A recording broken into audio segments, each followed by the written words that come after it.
Previously. I remember rapping as a kid.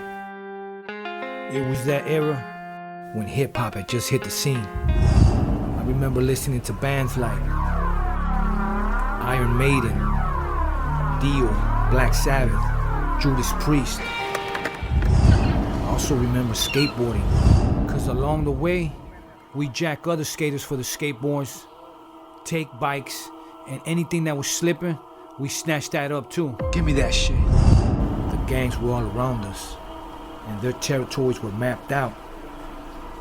And we were just beginning to figure things out. When rap music touched down, there was no East Coast, West Coast. It was just rap. That's how I remember it. Getting put on a hood consists of initiation, an opportunity for a new recruit to prove their dedication to the gang. The violence of the 1990s. Police told Expose that Hispanic gangs are killing in record numbers. Let's talk about that time, K. You got stabbed over there when you were writing on the wall. I was hitting up the wall. Actually, you know what? There's 3 motherfuckers next to me. Valió verga. And then I was getting ready to throw down with them. And next thing you know, I just fell to the ground. Fucking got stabbed. Let's take a trip to the Belmont tunnels. Like a lot of taggers got jumped into Rockwood in those days. Yup. Y they were in there just like courting fools on la brava. Fools that were killing it on some tagging shit was that fool Chaka, Triax, Sleeves, those dudes like that. Or to be a badass tagger, you have to fucking do some crazy shit. You have to go tag like on the bottom of a fucking freeway.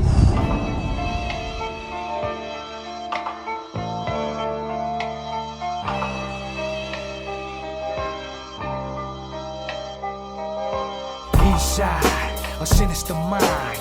Inside, a sinister mind. Inside, a sinister mind. You are now tuned in to a sinister mind. Inside, a sinister mind. Inside, a sinister mind. Inside, a sinister mind. You are now tuned in to a sinister mind. Way back, this particular neighborhood party on 39th Street. That's a Tokus Clique hangout in the back of the little houses where the homie used to live. I remember at these neighborhood parties, they do some like Soul Train line type shit.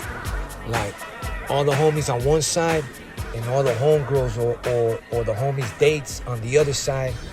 And then the homies would like, and the homies and the homegirls would go right down the middle, like dancing, but like, you know, giving it up, like gang signs, banging all the way down, and party was cracking.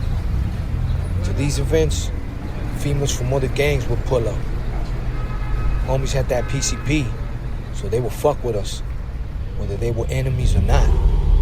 Fools used to pull up, asking for them frios, and $50 pour bottles, sherm sticks, angel dust, wet, butt naked. The homegirls and the veteranas used to pull up with joints and have them shits dipped and call them lovelies. But let me tell you what PCP is. PCP is a mind-altering drug that may lead to hallucinations, a profound distortion of a person's perception of reality. When you're young, you don't give a fuck. I was a youngster, but the older veteranas from all kinds of neighborhoods, barrios, they used to come and smoke that shit. Yeah, one time I think it was peer pressure. Pura pinche carrilla. Yeah, I took a hit of that shit. Fuck. The older homeboys used to love that shit. I don't know how the fuck I got to the other side of the street, but it was like half a mile away. A lot of little homies used to get high off that shit. Like Superman shit. They didn't realize it. As I was saying, they sometimes would get into it with the homegirls. That's a whole nother story. You know, the homies from all the cliques will be there. Like the Tiny Locos, the Chicos Malos, the Fifth Ave Tiny Midgets, the Dukes, the Little Town, the homegirls, the Naughty Toys, the Little Town Girls. You know, the homegirls from Harpies, the Snaito, behind us from West Side Easy Riders came down. Back in those days, we didn't have no issues with them. The barrio, the hood, was right down Vermont and Venice. Right on the other side of Vermont, adjacent to the Easy Riders, was a vacant lot with a dirt bike track. The dudes that would hang out there were known as the Crazy Riders. They would also go on to become a gang on the west side. I remember they had this gas station right there on Vermont as you're coming down the hill. That was like, it seemed like that was like sort of like their headquarters. They'd be up on top because the street on top was like, it had like a sort of like a small dirt lot. That's what I remember. I never actually went right there, you know, but I always passed in front of it, like coming down Vermont. So I would see the gas station, and they always had them like big hit-ups up there like ERS. This episode was brought to you by Bonnaroo.org. Make sure you check out our newly designed store and merchandise.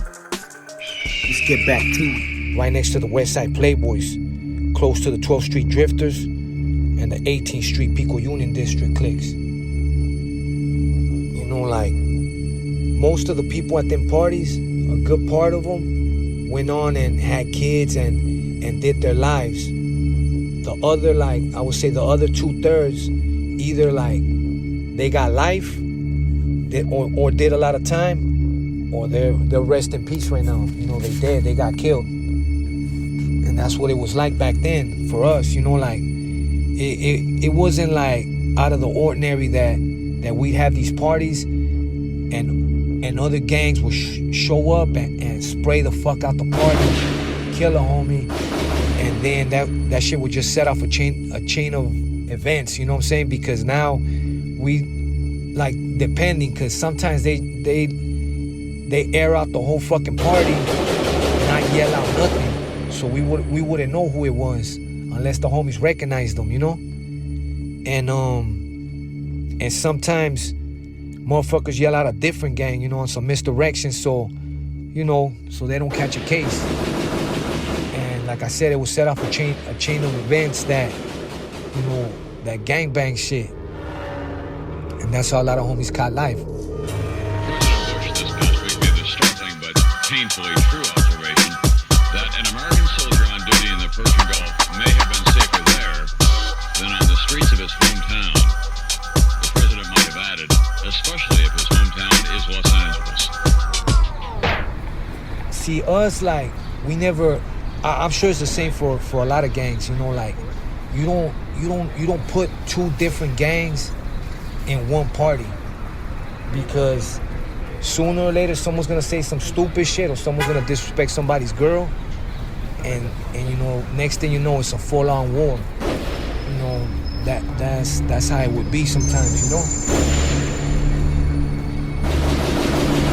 Like for the neighborhood parties, it'd be like this. I'd write a rap and practice that shit like for a week or two, like to an instrumental.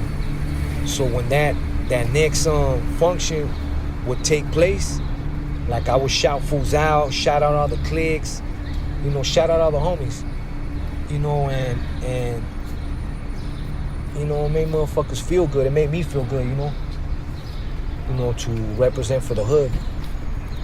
Later on that night, after me and my bro Veneno had been rapping as usual to them instrumentals, one of them girls from the West Side Easy Riders went up to me and told me her boyfriend had a record company. So right there and then, that shit caught my attention.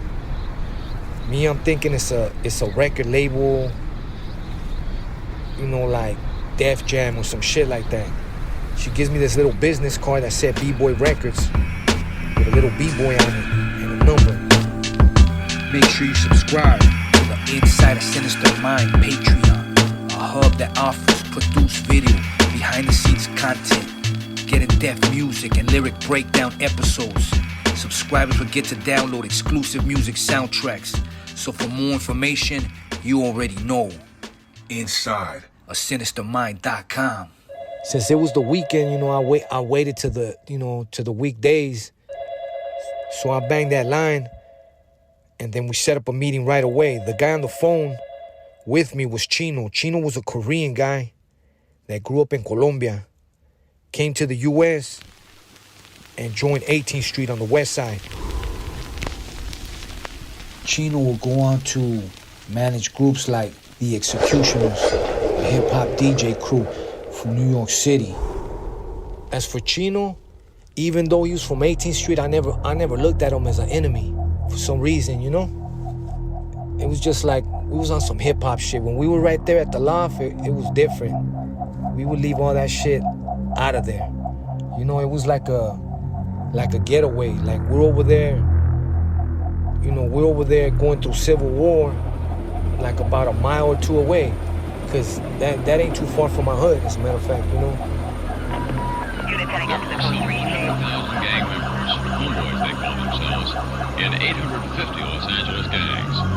And in those wars, there's no ceasefire. In that area, they were just always filming movies, and there was producers, and there was all this artsy people, you know. So we got to mingle with them, and you know, like, that was a blessing. Chino's boy that lived at the address that I showed up to was DJMotiv8. That address was 900 East 1st Street in downtown LA, in the Loft area. DJMotiv8 would go on producing for many artists, one group being the Black Eyed Peas. I remember me and Poison spitting for them and them taping it on a cassette deck. Man, we were there for hours. It didn't seem like it, but you know, we were smoking weed, vibing, you know, a music session. And I remember that when it was time to leave, I asked Motiv8 a simple question. I was like, hey, how do you make a beat? Like something original, my own, you know? I won't be rapping on fucking instrumentals forever. And the thing is that Motiv8 at that point had just got back from the Philippines. He was out there co-producing an album with this guy named George Black. So he already knew what's up about, you know, like samplers and shit like that. So he answered my question by giving me a list of equipment I was gonna need if I wanted production. When Motiv8 gave us that list of the equipment we needed to get, man, I was a kid. Like, to add that up, it was a big sum, you know? So, I mean, I wasn't gonna get a job and try to fucking buy that shit. You know, there was only one thing to do, 211. So I left and I started skating. This episode was brought to you by finalroom.org. Make sure you check out our newly designed store and merchandise. Subscribe to the Inside a Sinister Mind Patreon, a hub that offers produced video, behind-the-scenes content, get in-depth music and lyric breakdown episodes. Subscribers will get to download exclusive music soundtracks. So for more information, you already know, Inside a Sinistermind.com.